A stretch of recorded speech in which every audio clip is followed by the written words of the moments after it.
میری زندگی۔ جانتی ہو زندگی کتنی عزیز شے ہے، بالکل تمہاری طرح، مگر ظالم بے وفا بھی کس قدر ہے۔ کسی لمحے اچانک دامن جھٹک کر چل دیتی ہے، جانے کس جانب، پھر لوٹ کر نہیں آتی، مگر اس کے باوجود انسان اس سے بے پناہ پیار کرتا ہے۔ بے وفا چیزوں کی پرستش انسان کی بہت پرانی کمزوری ہے، اس میں مجھ اکیلے ہی کا کیا قصور۔ یہ زندگی اور موت کا سلسلہ بھی عجیب ہے۔ کسی زمانے میں مجھے یقین تھا کہ موت کا اندیکھا پرندہ خدا کی مانند آکاش کے اندھیروں میں بستا ہے اور کسی انجانے لمحے بھوکے عقاب کی طرح زندگی کے اجالے کو جھپٹ لے جاتا ہے۔ تب میں موت سے بہت ڈرا کرتا تھا۔ ایک عرصے بعد مجھے احساس ہوا کہ موت تو میرے اندر موجود ہے، میرے وجود کا ایک ایسا امکان جس کے بغیر زندگی کا ہونا ممکن ہی نہیں۔ ہر آتی سانس میری زندگی بھی ہے اور موت بھی، یوں میں ہر لمحہ مر بھی رہا ہوں اور زندہ بھی ہوں۔ ہر مرتا لمحہ نئے زندہ لمحے کو تخلیق کیے جاتا ہے، یہی زندگی کا پہلو ہے۔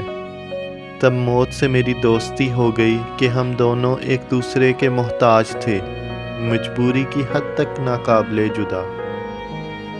پھر تمہاری یادوں کی کائنات سر پر رکھے، جب میں نے اپنی بیشتر سرد راتیں نہر کے کنارے جلتے جلتے گزار دیں، تو میں نے پہلی بار زندگی کو رینگ رینگ کر مرتے دیکھا۔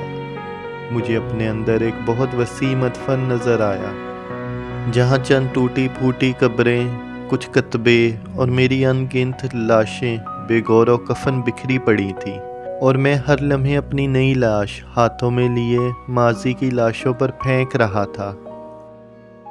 روتی تنہائیوں کے ہجوم میں اپنے بچھڑے آپ کو ڈھونڈتے مجھے کئی بار یوں لگا جیسے تمہارے بغیر زندگی ایک طویل اور بے معنی موت ہے۔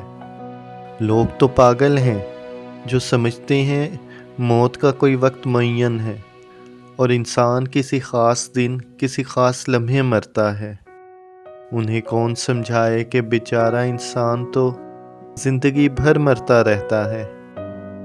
جسے دنیا موت سمجھے بیٹھی ہے، وہ تو ایک ایسا مقام ہے جہاں انسان مرنا بند کر دیتا ہے، جہاں موت کو بھی موت آ جاتی ہے۔